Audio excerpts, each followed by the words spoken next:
Hello. Hello, hello, hello. Hi, everybody.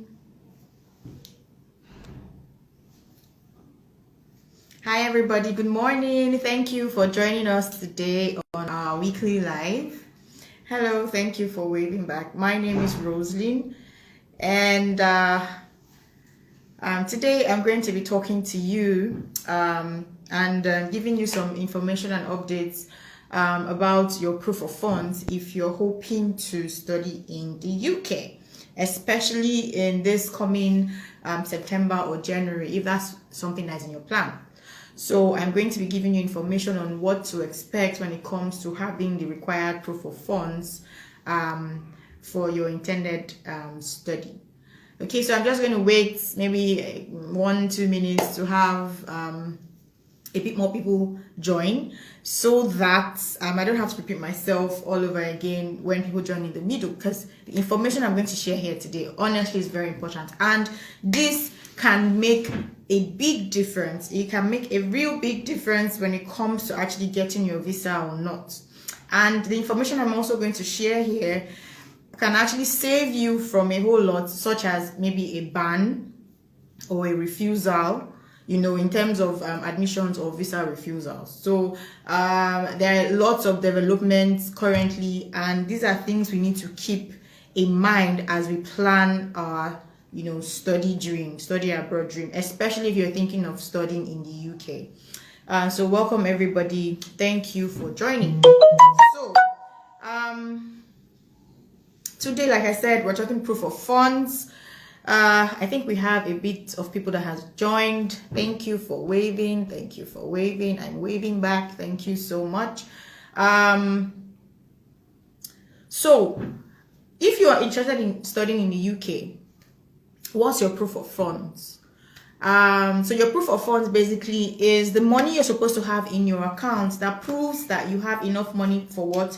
To pay your tuition fees and your maintenance fee, right? So you're supposed to have, if you have actually, okay, so some of you know that when you want to study in the UK, you do not actually have to pay your full tuition.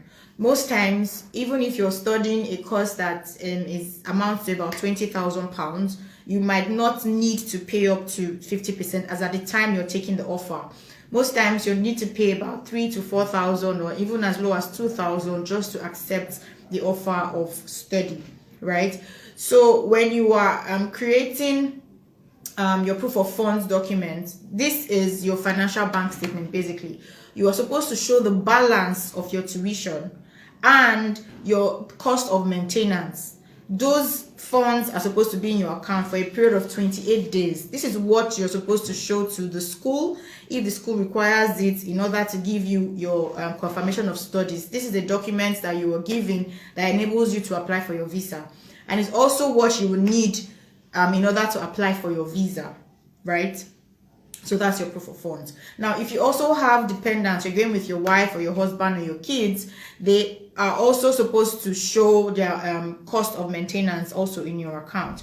So let's do a rough estimate or a rough calculation here. If you were going to a school of £15,000 for the whole duration, right? You're supposed to, and then you've made a deposit of say £4,000 at when you accepted the offer. So you have a balance of £11,000 to pay to the school, right? Now, if you're going to the school outside of London, you're supposed to pay a balance of, your maintenance cost is supposed to be £9,207. That is what is going to help you with your cost of feeding, transportation, and housing for the duration of 9 months. So you're supposed to have that in your account. Now, if you have dependents such as your wife and kids, for each of them, you're supposed to have 120. So I'm going to do a rough estimate of one person that has 11,000 school fees to balance, which is 11,000. Okay. So, and then your cost of maintenance for a year is 9,207 plus 9,207. Okay. Then if you have just one dependent, say you're going with your wife or your husband, let's just put it at one dependent. So that's £6,120. So in total, you're supposed to have £26,327,000. Now we usually advise that what the British Embassy is going to use in converting this to Naira is going to be the official rate, and the official rate is usually gotten from Oanda website. However, we usually advise that you put something on top, just so that regardless of the time and when the official rate fluctuates, you're still within the threshold, so you do not get bounced, you don't get rejected based on funds. So we're going to times this by 600. So if you are a married couple without kids and you have a 15k, you've been accepted into a school that you need to pay £15,000, you've made a £4,000 deposit. So what you're supposed to show in your account is about 15,700,000. So that's basically how to calculate your proof of fund. That is your proof of funds. So the amount of dependents you have, you keep adding 6,120. This is for a school outside London. Now, this is a key question that people always ask when they want to study in the UK. Oh, how much do I need to study? How do I show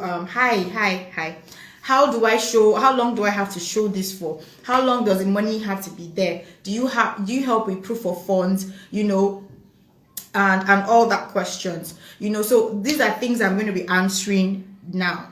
Like I said before, for people that are just joining, I said, who needs the proof of funds? There are two people who needs the proof of funds. You need the school. Most schools will require you to show your bank statement of the balance of your tuition and your maintenance fee. This is a prerequisite document that would necessitate them giving you your CAS. Your CAS is your confirmation of acceptance, the document that you will need to apply for your visa. Then you also need to show this to the UKVI or the Home Office. This is what you're going to use to prove that you have enough money to go and study. Okay, I'm going to answer your questions. Once we're done, I'm going to answer your questions. I think this communication I'm sharing probably lasts for about 20-25 minutes, and we have about 35 minutes to continue with our questions. So as I was saying, this is a document that you need to show. So now we all know in Nigeria things usually get out of hand. Unfortunately, it has come to the notice of schools in the UK and even the Home Office that Nigerians source for these funds from different places, maybe from banks, from family or friends, from loan companies and the likes. So what is the implication of this? The implication is that these funds are actually not readily available to you. And this is a violation of their code, a violation of their laws, because they want to avoid people coming into the UK and becoming stranded. And why this is very, very critical is that there are a lot of people who have gone to the UK, and so for some of you that don't know this, if you've made a deposit, right, as at the time of enrollment, most schools, not all schools, most schools require you to make up to 50% of your tuition fee. So like the example I gave earlier, for someone who school fees is 15,000, right, and he has made 4,000, you're supposed to make a balance of 3,005 when you arrive at school on enrollment. So what the schools are finding out now is that when people come on, they've already spent all the money that they have, and they are not able to meet up with their tuition fees. It's a very big problem. People are running helter-skelter, trying to make up the 50%, and schools are finding out. Now, the Home Office is also finding out that people rent this money. In fact, there was an article that is going around the UK, an expose on how people actually rent this money and how people do not actually have access to this money. So it's becoming very, very critical and very important that you are aware of this before you actually take any decision. So I'm going to be telling you about the latest developments as to what has been happening as the UK Home Office and schools are getting aware of this tactic. So one thing is that schools are now requiring bank statements, like I said earlier. However, some schools are now requiring bank statements that are longer than 28 days. So if you have sourced this money from a particular source, maybe anywhere you're getting the money from, they want to know, okay, how long the money has been in your account, so it's been longer than 28 days. They want to know where the source of the money is coming from, so they might actually ask you to extend. If your start date is a particular time, actually ask you to extend it beyond that particular time. So if you have collected money from someone, say your account was reading 500k, and all of a sudden, a particular day you receive 15 million, right? And then you're printing your statement a day after when you receive 15 million to show 15,500,000.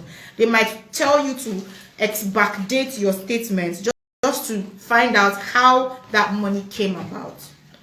Also, for a lot of visa applications that we're making now, we've been getting requests from some of our applicants from the UK Home Office for a backdated statement. Yes, for a backdated statement. So when you submit your statement, 1 week, 2 weeks down the line, you're receiving a message from the UK VI or the Home Office asking you to show a statement from a particular date till date, or till as at the time you're submitting, or they can give you a range. They'll tell you, give us your statement from this date to this date. And sometimes you find that the start date of the statement that they are requesting is actually 1 month or 2 months prior to when you actually started printing your statement or started counting your statement. So I'm going to tell you the people that are at risk of this and how to minimize your risk if possible. Do you get? So I'm going to tell you that some people are actually more of risk of this because of certain history they probably would have had with the UK office. So sorry, I have pointers here. That's what I'm using to talk to you. Okay, so another thing we also saw is people that have even gotten their visas. A few of our students who left this January, a few, they pick at random. So it can be anybody, right? You might, get there and, they don't pick you, and you might get it and they might pick you. So when you get to the point of entry, they might ask to see your bank statements. They might ask to see your proof of funds. So some people have been waylaid, at the point of entry, just to confirm that they actually do have this fund accessible to them. And in my opinion, please don't quote me anywhere, this is my own opinion. In my opinion, I'm thinking they single out Nigerians because, Nigerians are, the ones, largely practicing such in terms of getting funds from a particular source just for the purpose of getting your visa. Do you get? So I would not be, I don't know if they actually target other countries for this, but Nigerians are the ones targeted based on the information that we've gotten from some of our students who entered this January. So it's actually getting critical. And the reason why this is important is that we're having another big intake in September. So a whole lot of people are going to want to source funds from different places and all that. So you need to start planning. If you know you want to go this September, you want to go next January, you need to start planning now for how you're going to get your funds and how to avoid getting a rejection or even a ban. Because some people who have been asked for a backdated statement, who actually submitted this statement as the Home Office had requested, actually got banned for 10 years. After they found out the source where the statement came from. So people have actually gotten 10-year bans. I'm telling you, these are people who have sold properties, who have, sold their cars, who are ready. They've already planned. In fact, they're just waiting to buy their tickets, waiting for their visas to come out. And then they get a 10-year ban, right? Because the UKVI feels like you're trying to deceive them, claiming you have this money while you don't have this money. So it's very, very important. So what are the risk factors for you now, if you're planning this? So the people that, if they ask you for a backdated bank statement, what will raise either the school's eye or the UKVI's eyes, what will raise their eyes are, one, if it's a new account. So if they ask you, for instance, backdate this statement 1 month prior to when you started counting your bank statement, and you only opened the account 2 weeks prior. Now, if some of you are aware of how these loan agencies work, you have to actually open an account with a bank that they work with or an institution that they work with.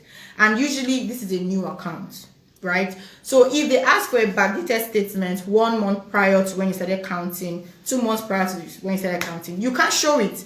You can't show September to December bank statement when you only opened the account in November. So that's one red flag. Another thing is the source of the funds. Did you have a lump sum at a particular point? So maybe your account was in a particular amount of money and then someone paid in, and then who made this payment? So for instance, I'm going to talk about one of our clients who actually got a letter of request to send a backdated bank statement. So they actually did have a lump sum, and unfortunately they also opened this account not as at the time they requested for, as at the date they requested for, the account had not been opened. However, the lump sum that came into that account was from the sale of a land, a property that they had, and this was from a person who made the sale, and they had the sales deed and everything. So they submitted these documents and the thing flew, because they were able to prove that even though this account is new and even though there's a bulk payment, coming in, this was due to a sale of a property that we own because we wanted to use it to fund our study. You get, it was a family, so because we wanted to use it to fund our study, so that flew, right? So even if you have a lump sum, what source? So, but unfortunately, if you have a lump sum and it's coming from a financial institution that is maybe online, that they give loans, like, how do you want to explain that? What kind of investment did you do that's giving you that amount of money? Okay, can you show the investment? Do you get? Can you show documents of what you invested with those companies that you're liquidating to actually amount to that amount, that is entering into your account a day or two before you started counting your statement? Do you get? So you need to factor that into considerations. Now, the people that are most at risk for this, like the highest people that are at risk of, at least for now, of getting an email from the UKVI office asking them for a backdated statement, are people who have had previous visa refusals, be it visit visa or whatever kind of visa you've applied for before. If you've had a visa refusal that was as a result of insufficient funds, so maybe it's once, maybe it's twice, maybe it was 10 years ago or 5 years ago. If you've had a refusal before due to insufficient funds, usually they would want to confirm that your situation has changed.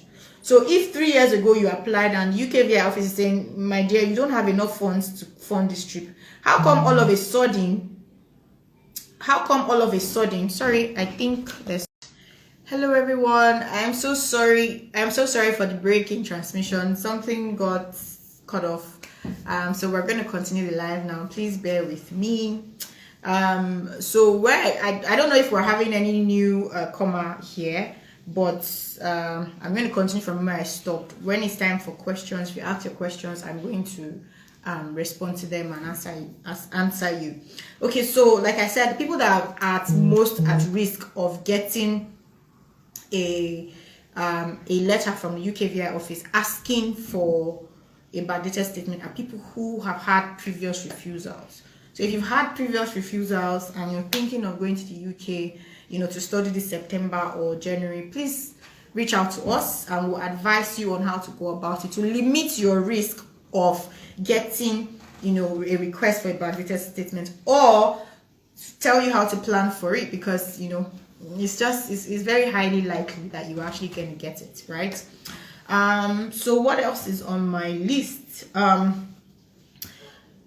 So what are our predictions, for the forthcoming September and, subsequent applications or subsequent intakes, right, for this year, next year, and onwards? One, schools and the UKVI might request for a letter from your bank. So you might submit, your bank statement, and the school might also tell you, please give us a statement from your bank confirming that you bank with them and you've been with them, blah, blah, blah, right? Now, no Nigerian bank as of now, right? I don't know what the future holds. No Nigerian bank will give you a letter from their bank if you have not been banking with them for 6 months and above. Do you get? So if you're using a fresh account, that you opened 1 or 2 months prior, and all of a sudden you're getting a request for a letter from your bank, you cannot supply this. Do you get? So that's a risk factor. I'm not going to advise you on what you're supposed to do with this information. I'm just telling you what the risk factor is. Another thing is the source of your fund. What is the source of your fund? Is it a lump sum coming from somewhere that is questionable? If you get a request for a backdated statement, would you be able to defend the source of the funds, where it's coming from? If you're not able to convincingly defend the source of the funds, it's a 10-year ban you risk. That's it. It's a 10-year ban because it's deception. So you are going to school, in the UK and all, and then what you're getting at the end of the day is a 10-year ban from application. And even after the exhaustion of your 10 years, there's still a risk that you probably not be able to get, another visa again. So those are our predictions. So you need to plan for it. Now, what will I advise you to do going forward as you're planning for your UK study? So one thing I'm going to advise you to do is have at least 50% of your tuition fee. Now, many people plan for the deposit. So we're telling you, or maybe other agencies are telling you, or you're going to different places, they're telling, the deposit for this school is only $1,000, £1,000. The deposit for this school is only £2,000. Pay that and you get your CASA and you get this. So some people plan for that 2,000 deposit, yeah, and their visa fee and whatever else. And they don't plan for the remainder of the money to make up 50% of their fees on enrollment. And this is a very big problem. Do you get? So if you cannot make the September intake, then maybe you plan for January so that you can start doing whatever it is you need to do. You start saving, asking your family, start working extra, learn a skill and start selling your skill. So if you cannot meet up in September, then maybe you should be able to meet up in January. So plan ahead, plan very well ahead. So what you can do is at least get up to 50%. I know of people who, in the UK, they were able to work, and pay off the remainder of that tuition. It's not easy. I'm not advising you to do that, yeah, but it's something that is possible. However, it is not possible to get into the UK and you have a remainder of your tuition to make up the 50%, or some schools even request for 65%. It's not going to be possible for you to work that 2 weeks or 1 month before then to actually make that payment. Do you get? It's not going to be possible. So you need to plan for the 50% as you're thinking of studying, right? Then another thing we'll advise you to do is when you're submitting your bank statement for proof of funds to the school and to the home office, that's the UK home office, please use a bank statement that's older than 6 months. You do not know if you're going to be, among the people that are going to be requesting, validated bank statement for. So this December, I would say we did hundreds of visa applications for both main applicants and dependents. We did hundreds, a lot of applications. However, we only got requests for validated bank statement from two people. So right now, it is not, it's not a massive thing that is happening all around. Out of the hundreds, we only got 2. But you don't know if you're going to be part of that 2. You cannot tell. That's the problem. So nobody knows who is going to be victim. So it's better you just prepare for it before it happens to you. And from other agencies, our partner agencies that we're hearing from, that they've actually had people who also, got a request for a backdated bank statement. Though few, some of them has actually led to a ban, a 10-year ban. So we actually know of people who have gotten bans already. Do you get? So please, if you want to plan for I know you can go and apply by yourself and do everything by yourself, but there are certain information that you would not be able to get if you're not working with an agency. Like you all know, we do this is a completely free of charge service. The good thing that you will get by working with an agent or an agency is that you're going to be getting information and they're going to be helping you plan so as to avoid or minimize issues, so you can plan well ahead. So like right now, there's someone who we're working with that just came to us and has already made so many mistakes. Do you get? Already made so many mistakes that could have caused a visa refusal. So now we have to now wait for those mistakes to be corrected before applying for visa, because it's a very big problem what he had done. And you know, the school resumption is, you know, approaching. The latest day for resumption is approaching, and they haven't even gotten visa. So you see, so even though you can do it yourself, there are certain things that you might not be aware of that can actually cost you, you know, a refusal or, you know, anything, right? So that you can plan. So that's basically the information I have for you today. Now I'm open for your questions. I'm sorry to the other people that have, you know, sent in questions in the previous live and the live went off. Please resend your questions so I can attend to them. Thank you, Sky Blue Travels. Thank you for thanking us. Thank you for this eye-opening information. Thank you for thanking us. We're very glad to supply the information. So you can now start sending in your questions and I will be attending to them. For people who were not here when I started, okay, so a question from Pins 202. Please, if one's partner is already in the UK and the other wants to go as a dependent, are there other documents are required other than marriage certificate? Okay, not really. The other documents that are required are just the marriage certificate. If you don't have kids, we advise you put pictures, you know, but if you have kids, you can decide not to put pictures. But if you don't have kids, please put pictures. Then her cars, or well, I don't know if it's your wife or your husband, your spouse's cars, then your bank statements proving that you have your maintenance fee at that point. And those are basically the important documentation. If you have kids, then you might now have to put your consent letter, their school attestation and all that. But if you don't have kids, the most important is your marriage and, you know, your pictures. Okay, so my question is on dependent. Can one go with girlfriend? No, you have to be married, or well, you can go with your girlfriend if you can prove common law. But you know, common law is not easy to prove in Nigeria.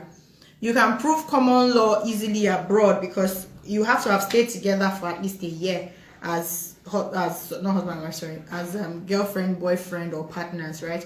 And the thing about living together abroad is that you will share bills. So if your address is reading the same, both of your names are showing on your utility bills and stuff like that. So if you can prove that you live together, then you can prove, you know, common law. But in Nigeria, that might not be easy to prove. So what you can do is just go and do court marriage so as to just show that you're a spouse, and use pictures of while you were dating. Even though the marriage is fresh, you can produce pictures of while you were dating, you know, over the years. So just so that you can be clear that you are not marrying for the purpose of traveling. You know, some people do it, marry so that they can travel together. So if you've been dating for a while, you just prove that, okay, we've been in this relationship for a while and we just decided to get married. So you might not be able to prove common law with your boyfriend or girlfriend. If I get a visa for January intake, can I defer till next intake? A visa? Well, yes, you actually can defer, but you probably need to go to the school and make this decision, right? You definitely can defer. Nobody's going to put a gun to your head, but you need to inform the school, and they will need to start a process of deferring you. And if you have already enrolled, say maybe you got a visa at a time when enrollment has taken place, depending on the school, you might actually lose some of the initial deposit that you have made. Then as for your visa, that is something that you now have to, you know, see how to, you know, you cannot even extend it because there's a particular date that you need to be in the UK. If you're not in the UK for that particular period, the visa expires. So most times it's a 3-month period that you need to travel. So if you don't travel within that period, the visa is expired. So if you are now going to defer and the school is giving you admission for another intake, you need to apply for another visa. Write a letter of explanation explaining that you couldn't take up that offer, that's why you deferred, and now you want to take up the offer. So that's how it was. But if you're already in the UK and you're deferring, well, they probably might be able to defer you, but you probably might need to come back and then go again once your program is starting.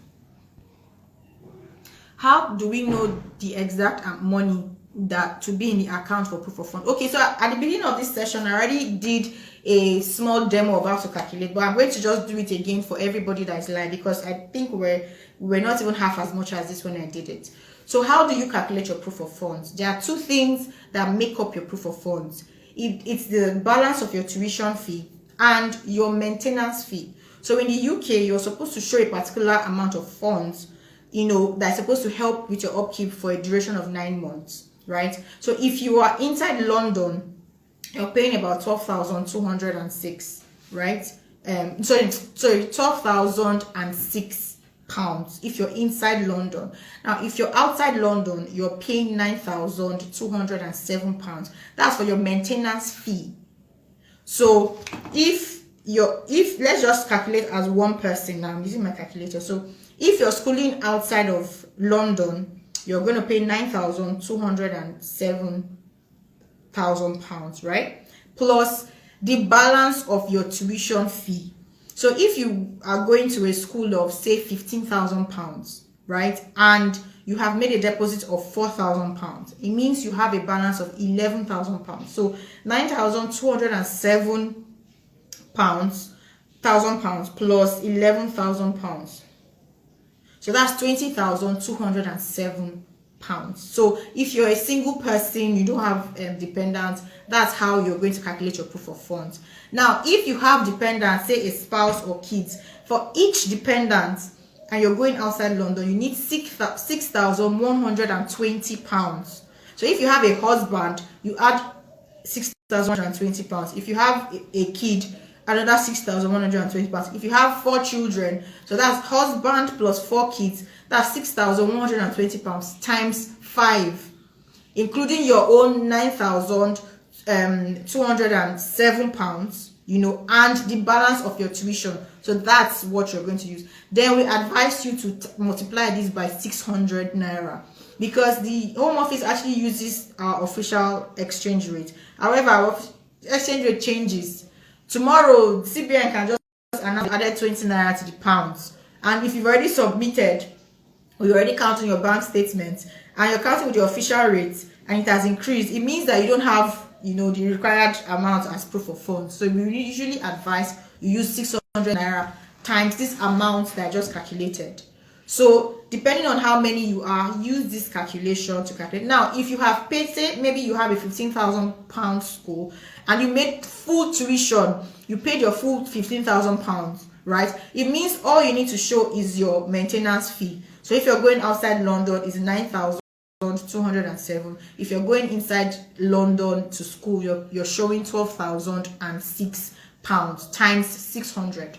So that's how you calculate your proof of funds. Okay, hello. I sent a DM since last year, but no concrete. Oh, I'm so sorry about that. Please send another DM. They'll send you a link to one of our counselors. Please. My sincere apologies for that. Please send another message. Then we'll send you the link to one of our counselors' WhatsApp. Yeah, common law partners. I don't know what question that is. Okay, by photos, you mean random photos. You said the main applicant's cast and what? Okay, so by photos, I don't mean random photos. I mean your wedding photos. Like if you did court wedding, picture of your court wedding. If you did white wedding, picture of your white wedding. If you did traditional, picture of your traditional. So maybe 1 or 2 pictures here and there.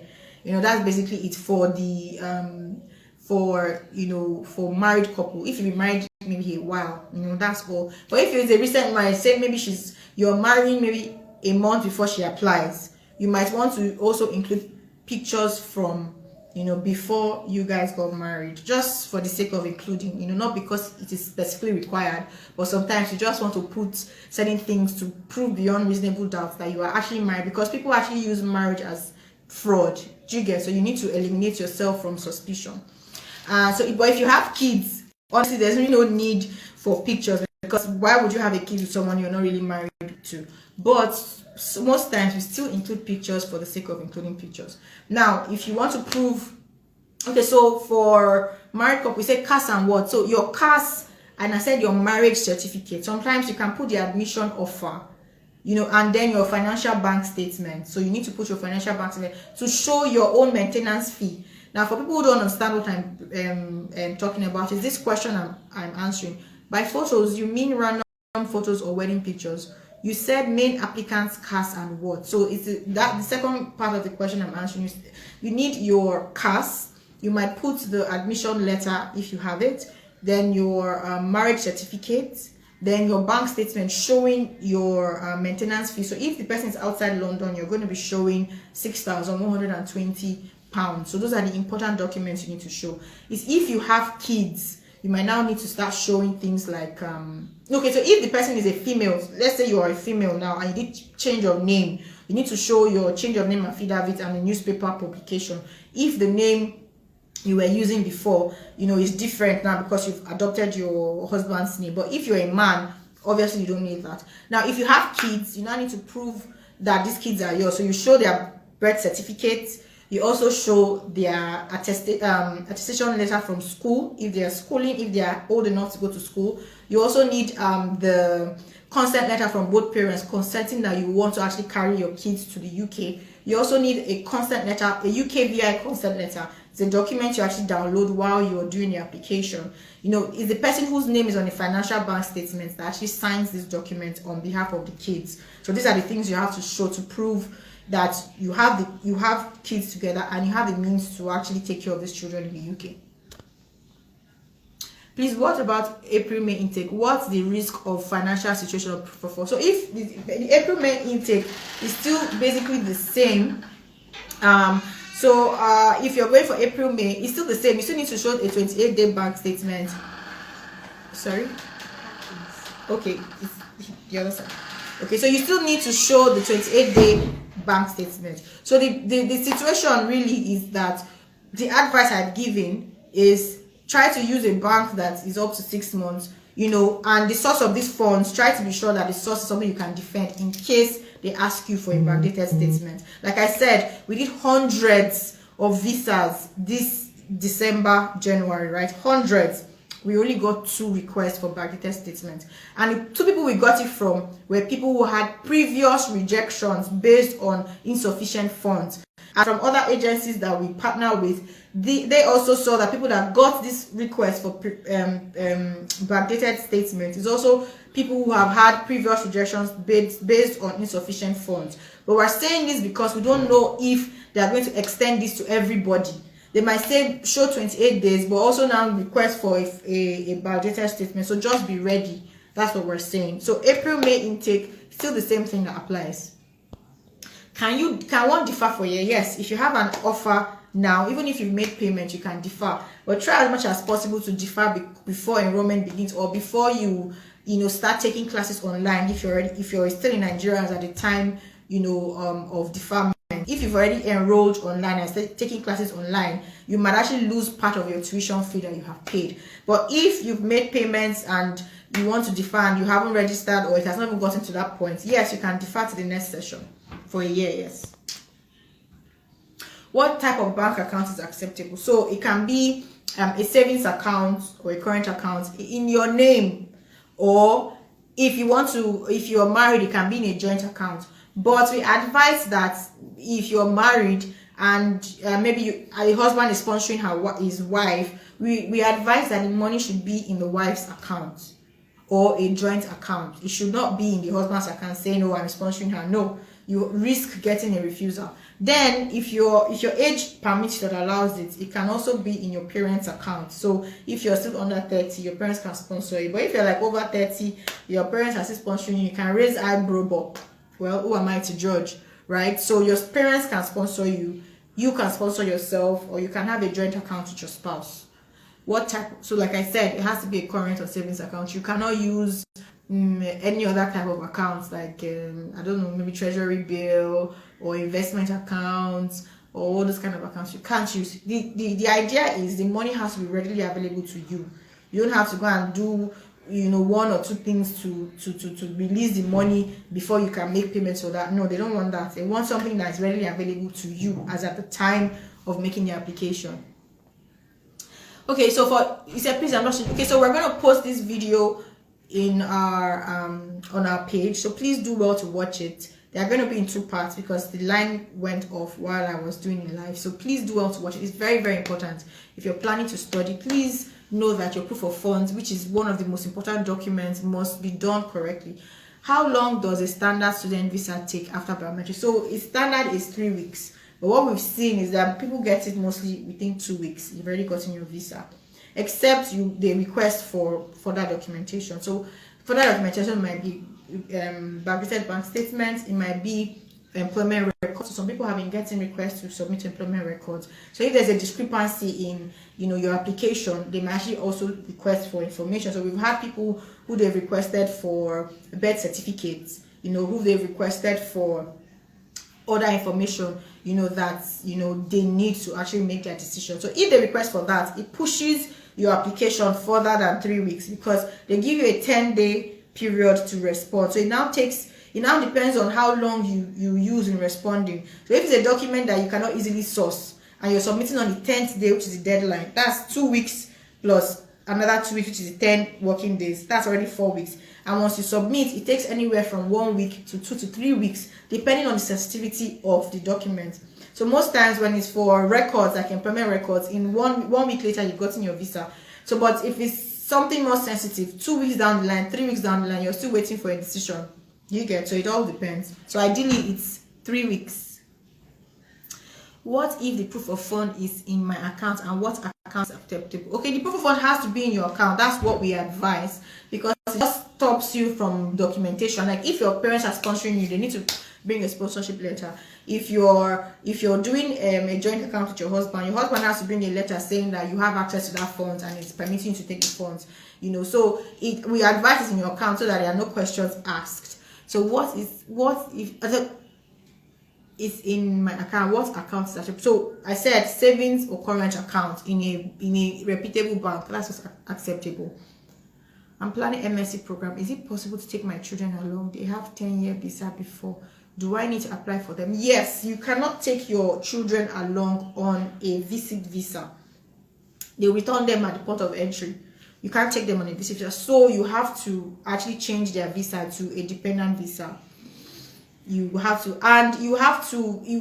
do this with your spouse. You cannot take your children without your spouse.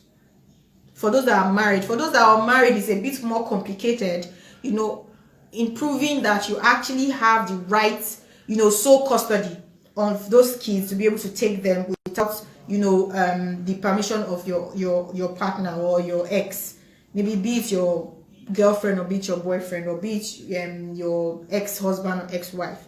But if you're married, you cannot apply for your children without your spouse. They will deny your children. Like it's a no-brainer. They'll just deny your children, because your spouse is supposed to actually assist you in taking care of the children while you go to school. That's the idea. I joined it. Please, are there loans for international students? Loans in terms of what? Is it in terms of your payment of your school fees, or student loans that you can pay back over a period of time? I don't know if there are loans for student. If there are student loans, I do not know. Currently, I cannot tell you that these are companies that are actually giving student loans, and this is a repayment plan. Now, it is not a crime to use student loans to further your studies. It is not a crime. In fact, at the point of application, there's a particular part where they ask you, is this a student loan? So if you have a student loan to fund your studies, all you need to do is declare that is a student loan, and probably give more information on which organization is giving you the loan and what the repayment terms are. So maybe it's after a year you start paying back or stuff like that. So I don't know the organizations that actually give student loans, but you can actually use student loans to study. You just have to declare it. Please, why were those that were asked to present backdated bank statements banned? I didn't hear your explanation properly. Okay, they were banned because when they provided the statement, it showed that they got the money in lump sum from a source that was not credible. Like I told you about one of our clients that got this, we were able to prove that it was through a sale of a property, and this property was theirs, and we brought documentation to prove the sale and then the property transfer. So it was okay. Now these people probably got money from loan companies, and other financial institutions, and they cannot prove the investments that they did that resulted in such a large payout. Do you get? So once they see and they are aware that this money is not actually available to you, Or they ask you from a particular date, they'll tell you, okay, send from this date till date. Some people, like you all know, loan this money for a period of 1 month, and even while their visa decision is still taking a while, they return this money. So by the time, you know, they're asking for a backdated statement till date, the money came, they are seeing where the money came, and the money has gone back. So as at the time, you know, you're sending your statement, you don't have that money anymore. So now they know that this money is not available to you, and it's an automatic ban because you're trying to deceive, you know, the UKVI. So it's an automatic ban. Please, can you do the calculations again, especially in the tuition balance? Okay, like I said, for your proof of funds, tuition balance is, okay, I don't know if you're aware of how the study in the UK works. The UK, when you have a particular amount for tuition for a particular course in a particular school, the school usually has a minimum amount you can deposit to accept your offer. So if you apply to the school, they give you an offer. Some schools will say pay £2,000 to show you want this offer. Some schools will pay £3,000. Some schools will say pay £4,000. So that's the initial tuition deposit, right? So if you've paid that initial tuition deposit, whatever is left as the balance is what you need to prove that you have the balance of your school fees in your account. So like I used, okay, let me use a scenario of £10,000. If your tuition is £10,000, the 100% tuition, and you've paid £2,000 deposit, you need to show a balance of £8,000 in your account plus your maintenance fee.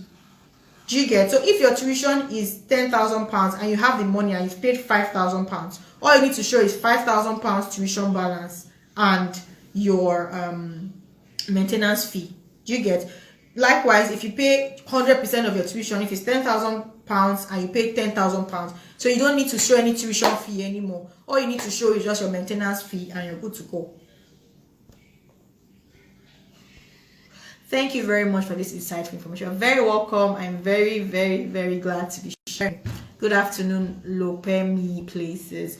What I did and WhatsApp, okay, which I did and a WhatsApp number was sent, but to my surprise, no response. Hope it won't be the same one. Okay, please. In fact, just drop a comment. We'll be the one to message you.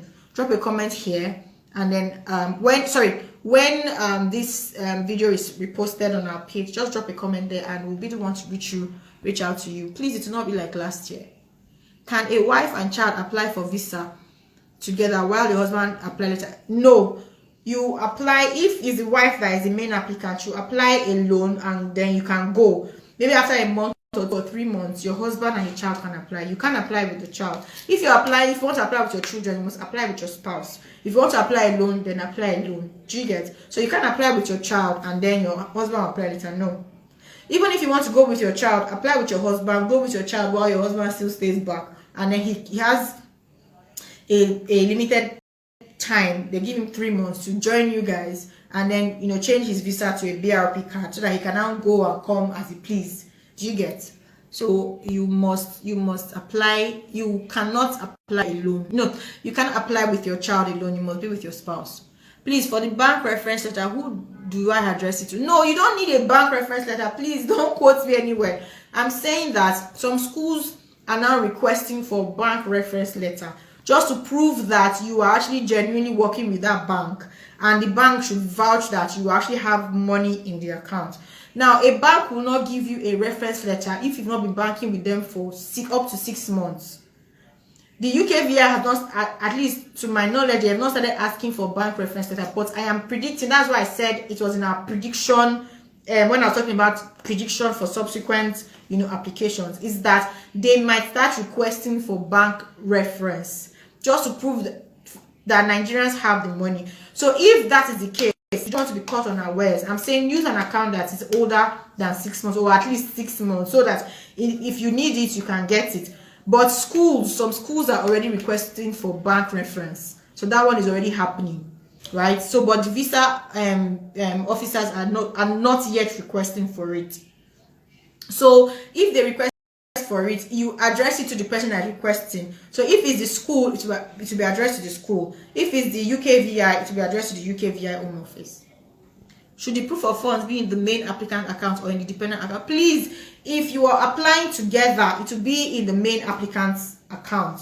say you're applying as a family, husband, wife, kids, let it be in the main applicant account or even in a joint account. But if the main applicant has applied and has gone, right, it can be in the spouse's account because you're just showing your maintenance fee. You're not showing, you know, your tuition or anything. So it can be in the spouse account or it can be in your own account. So whichever account that works for you guys. No, but if the spouse has actually gone maybe 3 months ago, we advise that it should just be in the dependence account that is still in Nigeria. But if the spouse probably went a month prior and the money is still in that other person's account, then yes, you can go ahead and submit that same bank statement since you guys are married. Do you get? So that's it. You can be in the dependence account if the spouse has already gone, right? Only then, please. It can't be in the dependence account if you are all applying together. Let it be in the main applicant because the documentation for that process is too long. There's no need to put yourself through that. So I need to check the time. Okay, it's almost time. I'm just going to take the last couple of questions and that's it because it's almost 1. Can a wife and child apply for visa together while the husband? No, I've taken this.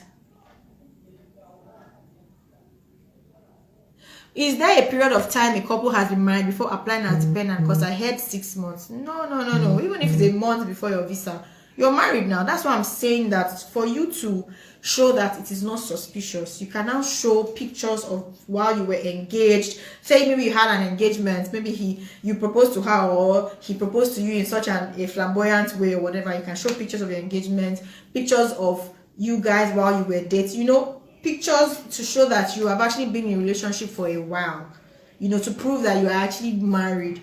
But you don't have to wait. The reason people say you should wait 6 months is because, like I said, Nigerians, you know, some people will be like, okay, let's get married so that you know we can go together and then you can work as a dependent and all that, and they know.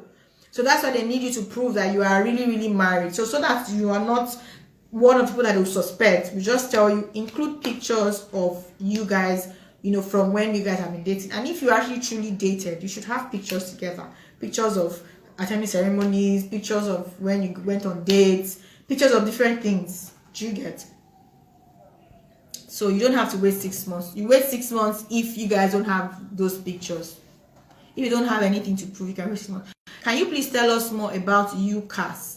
Okay, so UCAS basically is an organization or a body that helps with applications, right? Just like how we help with applications. But the thing with UCAS is that they can apply to any and every school, or most schools in the UK, and there are certain schools in the UK that you can only apply through UCAS, or certain programs. So there might be a school, but a particular program in the school can only be applied through UCAS. So if that is the case, we would also apply through UCAS on your behalf to either that school or that program, right?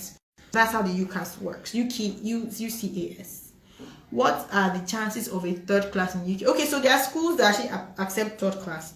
Now, if you have a third class, you either do a pre-masters, you know, to get you up to that point before you now go on to your master's program, or there are some schools that will take a third class in a business related course if you've had up to 5 years working experience, especially in a managerial role. So if you've had up to 5 years working experience and you don't mind doing a business course, then there are schools for you to take even on a third class. But if you want to actually go for what you want to do and you don't want to do something in business, then you might have to consider doing a pre-masters before going on for your masters. But yes, you can go to school in the UK on a third class. What can cause UKVI to ask for proof of employment? And what if you are out of work for a year and they are requesting for proof of... Okay, so they just want to know what you've been doing. Like most of the applications that we did, if the ones that we did not include previous employer references and all, most of them, they got an email asking them to send employment details. Your CV will not do. Most, not all, most. So some people are lucky and they don't get a mail back, but most people will get it. Now, if you've not been working for a year, you just declare that from this period to this period, I was unemployed.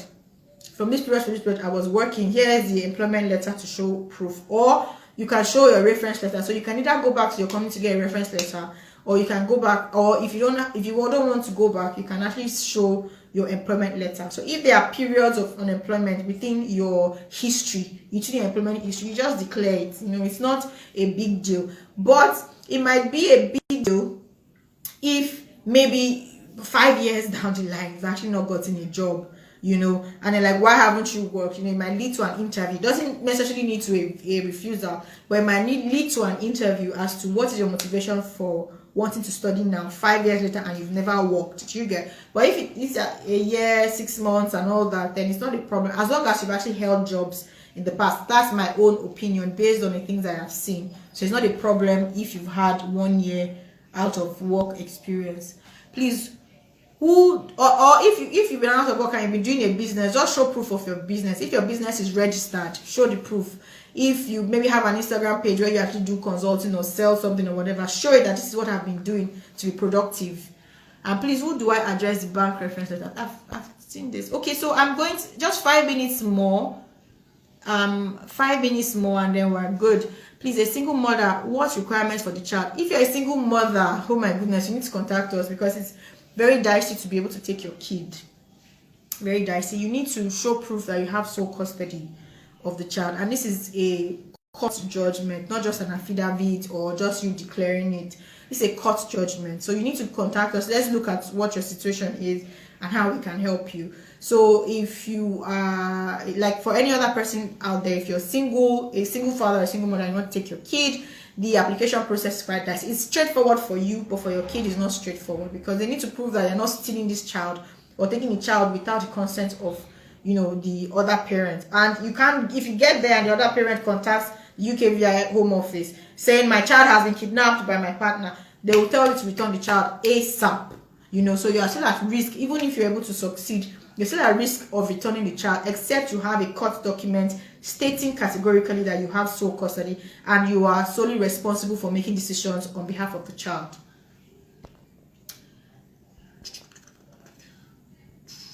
Does UCAS have, okay, UCAS is different from CAS. UCAS is a body, right, that, you know, make applications for students. So if you're talking about application deadlines, yes, the application deadlines pertaining to the school and pertaining to the intake. But if you're talking about CAS, which is CAS, that's confirmation of studies, which is what you're going to be given after you have got, accepted the offer, made deposits.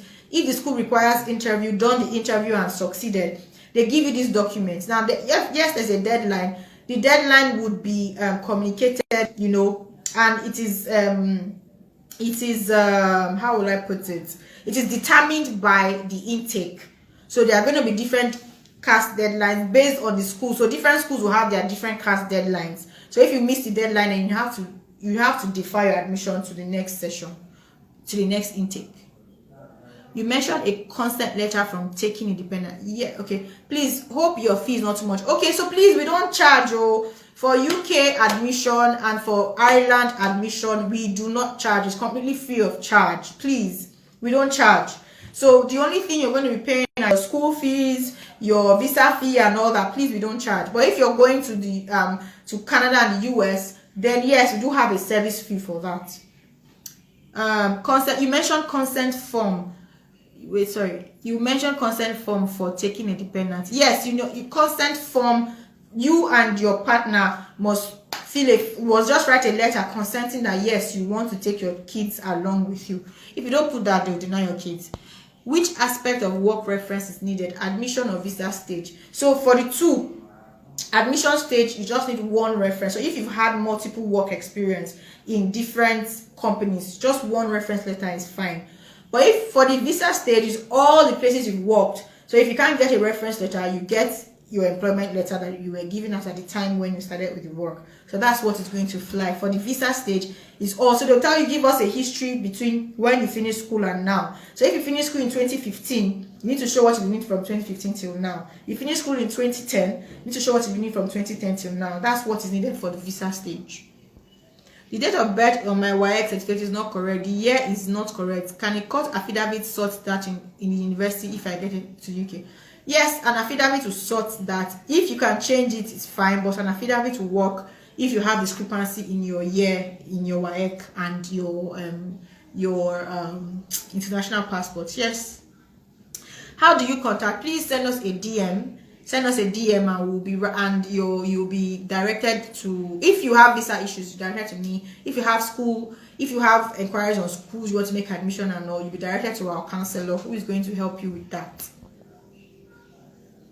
Dependent children form. There's no form for dependent children. You just need to have a consent letter, you know, that you and your spouse would sign. And then there's another consent letter where this one you download it online. You just have to sign it saying, I consent to using my financial statements to cover the cost of my child's upkeep. That's all. Oh, the questions. I think just one more question and we're done.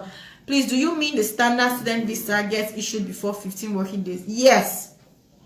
If you don't have any issues, if they are not getting back to you, you know, to provide for that document, what we see is that in 2 weeks, in 10 working days, 11 working days, you already have your visa. You know, except maybe you have, you know, 1 or 2 issues or they are requesting for that document. That's when it might get to 3 weeks or further. But most people, even before 15 working days, you already have your visa. Please, why do you help in writing them? Why don't you help in writing? Okay, we can refer you to someone who helps you. We don't write because it's time consuming and we work with a whole lot of students. You know, so if we say we want to start writing statement of purpose for people, it would actually take a lot. But we can recommend who to work with, you know, to do your statement at a cost. So we just recommend, okay, work with this person. They will give you a standard, you know, statement of purpose. So you can contact us and our counselor will refer you to that. But we don't help with statement of purpose. So please, I've taken a lot of questions and I've actually overshot this live by 10 whole minutes. I'm very grateful for all of you who joined us. Like I said in the initial video before this thing cut, my name is Roslyn, and I've had a very great time and I've had a lovely time answering all your questions. So send us a DM, you will get a direct link to me. So send us a DM request for Roslyn and you get a direct link to me, right? You get a direct link to me, please. So thank you. So thank you so much. Please, if you have any questions, hit us up in the DM or ask questions in the comment section once this video is posted and we'll respond to you. So feel free to do that. You know, we're here for you guys. So bye.